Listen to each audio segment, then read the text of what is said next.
आज हम समाज सुधारक और शिक्षाविद गोपाल गणेश अगरकर को याद कर रहे हैं। गोपाल गणेश अगरकर का जन्म 14 जुलाई 1856 को महाराष्ट्र में सतारा जिले के कराड़ तालुक में हुआ था। वो पहली बार तिलक से डेक्कन कॉलेज में मिले, जहां वे उनके सहपाठी थे।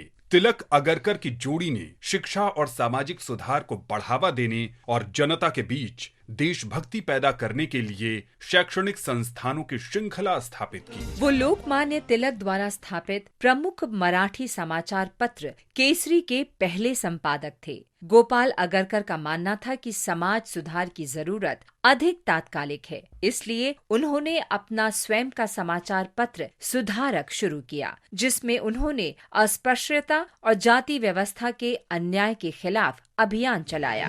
अगरकर ने विधवा पुनर्विवाह का समर्थन किया। गोपाल गणेश अगरकर जीवन भर जन कल्याण के लिए काम करते रहे और 17 जून 1895 को उनकी मृत्यु हो गई।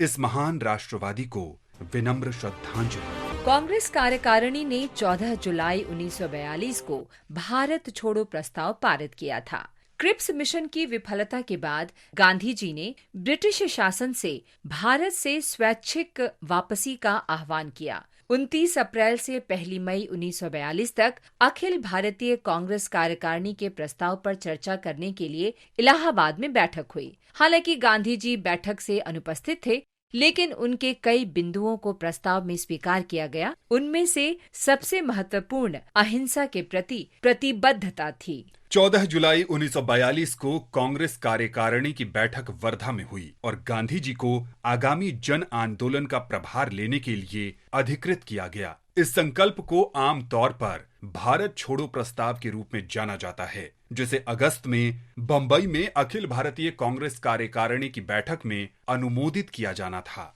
7 और 8 अगस्त 1942 को बंबई में अखिल भारतीय कांग्रेस समिति का अधिवेशन हुआ, जिसमें भारत छोड़ो प्रस्ताव की पुष्टि की गई और इसके साथ ही आगाज हुआ भारत छोड़ो आंदोलन का। आज हम शहीद गंगराम को भी याद कर रहे हैं। वो ब्रिटिश ईस्ट इंडिया कंपनी की सेना में नौकरी कर रहे थे, लेकिन 1857 में प्रथम स्वतंत्रता संग्राम के दौरान ब्रिटिश शासन के खिलाफ प्रतिरोध में भाग लेने के लिए उन्होंने नौकरी छोड़ दी। उन्होंने कई अवसरों पर अंग्रेजों से लड़ाई की, अपने साथी विद्रोहियों को वित्तीय सहायता दी और उन्हें ब्रिटिश ठिकानों पर हमला करने के लिए प्रेरित किया। कंपनी के सैनिकों ने गंगाराम को गिरफ्तार कर लिया और उन पर नौकरी छोड़ने, विद्रोह और अंग्रेजों से बगावत में सहायता करने का मुकदमा चलाया गया। उन्हें 1857 में बेड़ियों में कड़े श्रम के साथ आजीवन कारावास की सजा सुनाई गई और बंबई से अंडमान की सेल्युलर जेल भेज दिया गया था, जहां 14 जुलाई 1858 को कैद में ही उनकी मृत्यु हो गई।